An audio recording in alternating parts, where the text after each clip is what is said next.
Assalamualaikum warahmatullahi wabarakatuh. Salam budaya, salam rahayu, salam waras. Sedulur sekalian, selamat bertemu kembali dengan saya Kang Jenggu di channel Tonatan TV. Kali ini kita mengupas kembali sejarah perjalanan dan ajaran dari Syekh Siti Jenar. Nah, kemarin sudah kita bahas bahwa Syekh Siti Jenar dipanggil oleh Prabu Satmoto atau Sunan Giri dalam musyawarah di Masjid Demak. Bahkan Syekh Siti Jenar tidak mau datang karena yang ada adalah Allah. Maka utusan pun disuruh datang kembali ke Syekh Siti Jenar, yang memanggil Syekh Siti Jenar dan juga bersama dengan Allah untuk datang ke Masjid Demak.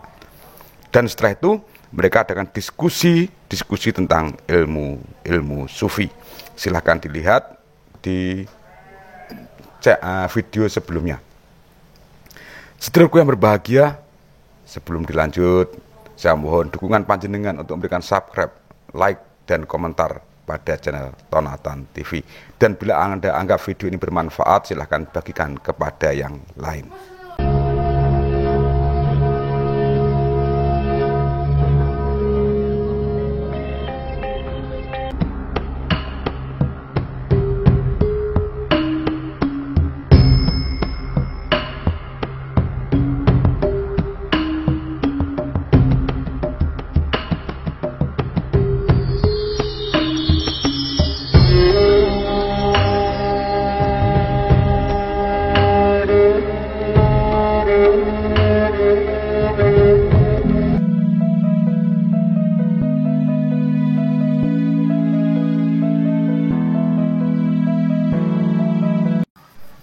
Pada giliran jatuh pada Syekh Siti Jenar, ia berkata, Khalik dan makhluk itu sama.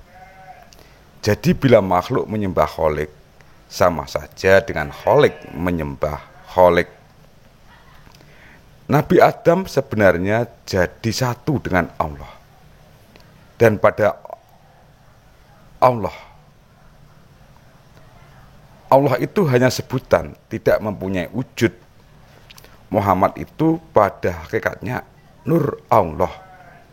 Dalam bentuk lahir ialah manusia Muhammad. Siti Jenar menjadi gantinya atau wujudnya persatuan makhluk dan Khalik. Tak ada perasaan, karena rasa dan hidupnya sudah satu. Yang berkata-kata ini tidak lain kecuali Syekh Siti Jenar. Hidup itu bakok. Dunia dan akhirat sama. Orang sesama hidupnya pun sebenarnya sama-sama dengan Siti Jenar. Semuanya itu sama. Sunan Giri berkata, jika itu kau ajarkan secara langsung kepada masyarakat kita yang masih awam, maka mereka bisa jadi salah paham. Masjid akan menjadi kosong karena mereka tidak menghiraukan syariat, tidak mau menyembah Allah lagi. Penuhilah syariatnya.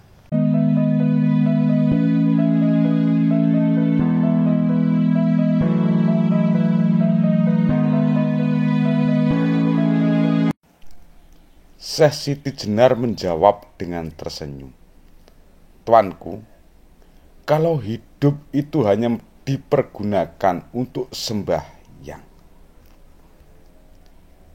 itu berarti habis dipakai untuk bersopan santun saja. Ibadahnya tidak menjadi kuat. Itulah ilmunya orang bodoh dan kafir. Kalau orang itu betul-betul narimo pada hakikatnya, ia adalah persatuan Kawula Gusti. Hendak menjadi Allah, dapat semau-maunya. Tak ada Allah sembahyang. Tak ada Allah makan dan tidur, tapi menghidupi dunia.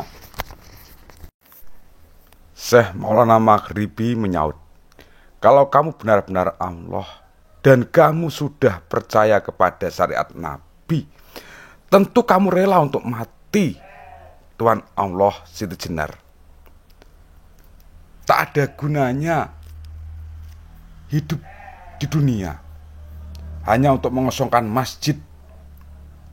Lebih baik kau pulang ke surga. Syekh Siti Jenar tersenyum. Saya tidak berpegang kepada kepercayaan. Dunia dan akhirat saya miliki.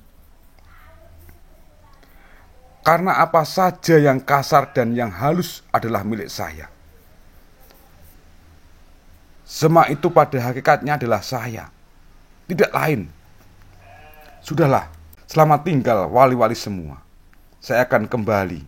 Syekh Siti Jenar naik ke angkasa. Sayup-sayup kelihatan, melihat dari pintu surga rahmatullah. Tampak bercahaya-cahaya seperti matahari, tunggang gunung semua. Yang melihat semuanya pun takjub. Sunan Giri memberi salam kepada yang pergi dan mendapat jawaban pula. Sunan Giri berkata lagi, saya mohon peninggalan untuk bukti pada hari yang akan datang. Siti Jenar menjawab, terimalah baju saya ini. Jangan kecewa sesudah saya pergi. Baju dilemparkan dari pintu dan menjadi orang yang berdiri bersilang tangan seperti orang bersembahyang. Rupanya persis seperti Syekh Siti Jenar, tapi tak berkata-kata. Sunan Giri berkata kepada Sunan Palembang, Syekh Siti Jenar telah mengatakan sanggup kembali ke surga dengan badan jasmaninya.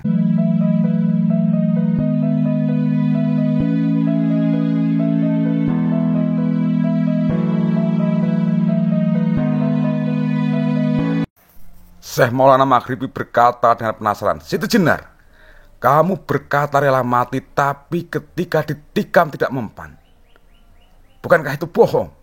Seketika tubuh Siti Jenar kelihatan luka-luka tikaman. Walau tubuhnya penuh luka tapi tetap berdiri. Syekh Maulana Maghribi berkata, itu luka orang jahat. Mengapa luka tapi tidak berdarah? Dari luka-luka di tubuh Siti Jenar seketika mengeluarkan darah. Maulana Maghribi berkata lagi, itu luka orang biasa, bukan lukanya Kaulo Gusti. Karena apa? Darah yang keluar berwarna merah. Darah merah yang keluar berarti darah orang-orang yang sama. Akhirnya darah merah yang keluar itu pun ganti mengalir darah yang putih. Syekh Maulana Maghribi berkata lagi, ini seperti kematian pohon kayu, keluar getah dari lukanya. Sebenarnya kalau insan kamil betul, tentu dapat masuk surga dengan badan jasmaninya, berarti Kaulo Gusti tak terpisah. Dalam sekejap mata, tubuh Syekh Siti Jenar hilang secara gaib. Syekh Maulana Maghribi lalu membuat muslihat. Diambilnya seekor anjing putih dari Kudus, lalu ditikam lehernya, bangkainya dibungkus dengan kain putih, kepalanya diberi sorban, kemudian dipertontonkan kepada khalayak ramai dan diumumkan bahwa Siti Jenar telah meninggalkan syariat Nabi Muhammad sehingga menjadi hukuman mati dan berubah menjadi anjing. Kabar itu segera terdengar ke seluruh daerah.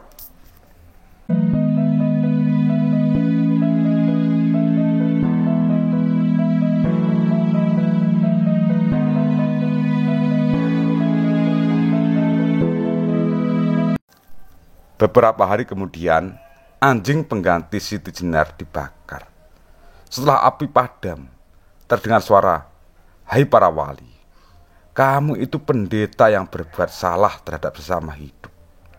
Kamu pendeta bersifat seperti telur, putih di luar, kuning di dalam.